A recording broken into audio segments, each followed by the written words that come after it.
Muhammadin wa ala alihi wa sahbihi ajma'in.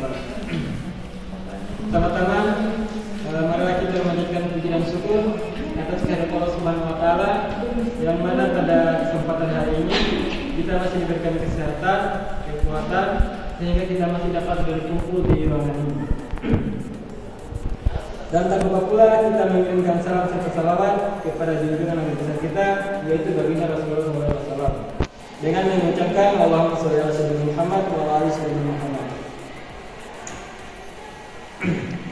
Baik, perkenalkan nama saya Erwin dari kelompok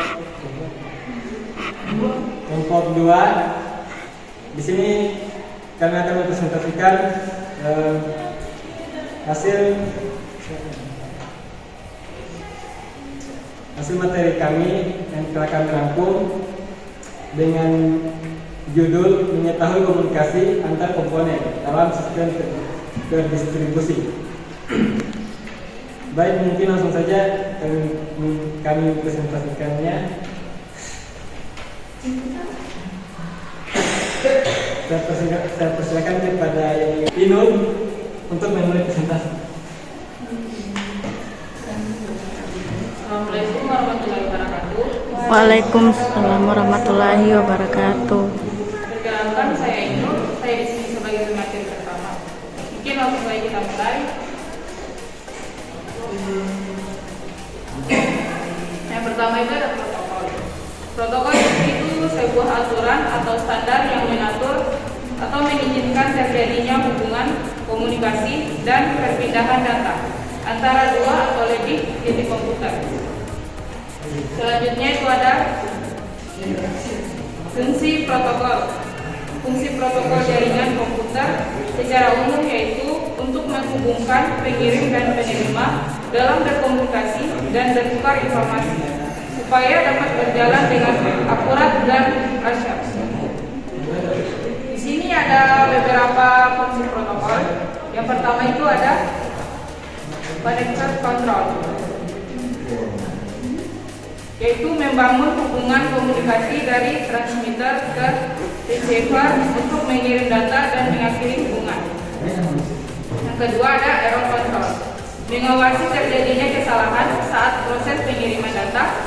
Jika terdapat kesalahan, maka paket akan langsung dibuang. Yang ketiga, reassembly, proses di mana pihak penerima mengembalikan kembali paket-paket data menjadi satu paket yang lengkap. Yang keempat, transmission service, memberikan pelayanan komunikasi data seputar prioritas dan keamanan data. Contohnya saja prioritas paket, pengaturan batas koneksi, pembatasi akses paket, mutu jaringan, dan lainnya. Yang kedua,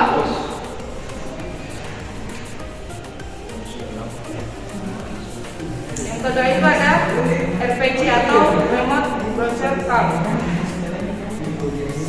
RPC adalah suatu protokol yang menyediakan suatu mekanisme komunikasi antar proses yang mengizinkan suatu program untuk berjalan pada suatu komputer tanpa terasa adanya eksekusi kode pada sistem yang jauh.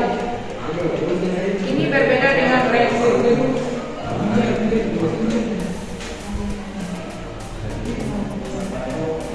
Ada beberapa bagian autentifikasi RPC. Yang pertama itu autentifikasi RPC. Proses autentifikasi adalah proses yang digunakan untuk mengidentifikasi server dan klien pada RPC. Untuk setiap prosedur remote yang dilakukan, protokol RPC menyediakan slot yang dipakai sebagai parameter autentifikasi. Parameter autentifikasi ini dipakai klien. Yang kedua, autentifikasi nol digunakan pada sistem di mana memanggil RPC tidak mengetahui identitasnya sendiri dan server tidak membutuhkan identitas pemanggil. Yang ketiga, autentifikasi unit. Autentifikasi unit digunakan pada prosedur remote di sistem unit. Jenis autentifikasi ini dibagi dua, yaitu autentifikasi pada sisi klien dan autentifikasi pada sisi server.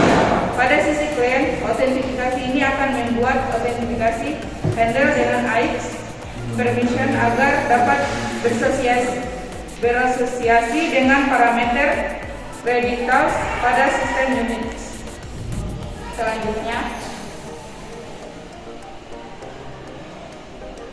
yang keempat itu enkripsi Diffie-Hellman. Enkripsi Diffie-Hellman digunakan pada pembuatan kunci publik pada autentifikasi DES dengan menggunakan 1192 bit kunci.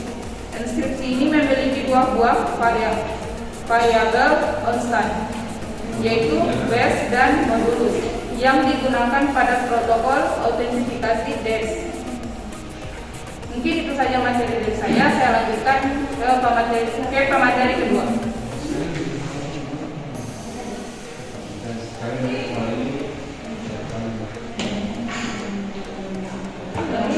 Di sini saya akan menjelaskan tentang studi kasus RPC. Studi kasus RPC yaitu pada jasa pengembangan di dalam sertifikat yang di dalamnya terdapat satu komputer server, beberapa komputer klien, dan sebuah printer yang hanya terhubung dengan server. User dari komputer klien ingin mencetak dari komputernya, biasanya user memindai data dengan bantuan server eksternal seperti disket, flash disk, hard disk, atau CD-ROM. Namun dengan RPC hal tersebut akan menjadi lebih efisien. Solusi dari RPC ini dia untuk mencetak dari data komputer klien. Komputer klien mengirim pesan cetak ke arah komputer server. Kemudian komputer server menerima perintah tersebut dan kemudian menjalankan perintah mencetak data. Setelah itu server mengirimkan pesan pada klien berupa informasi atau file yang dicetak. Adapun kelebihan dari RPC ini, yang pertama dia relatif lebih mudah digunakan. Yang kedua, pemanggilan remote produce tidak jauh berbeda dibandingkan dengan local produce, sehingga program dapat berkonsentrasi pada software logis, tidak perlu memikirkan low level detail seperti soket, marshalling dan on-marshalling. Yang ketiga, robust atau sempurna. Yang keempat, sejak tahun 1980-an, RPC telah banyak digunakan dalam pembangunan mission critical application yang memerlukan stability, performance, dan reliability. Sedangkan kekurangan dari RPC ini, dia tidak fleksibel terhadap perubahan. Kedua, tidak estetik, relatif one client dan server at time.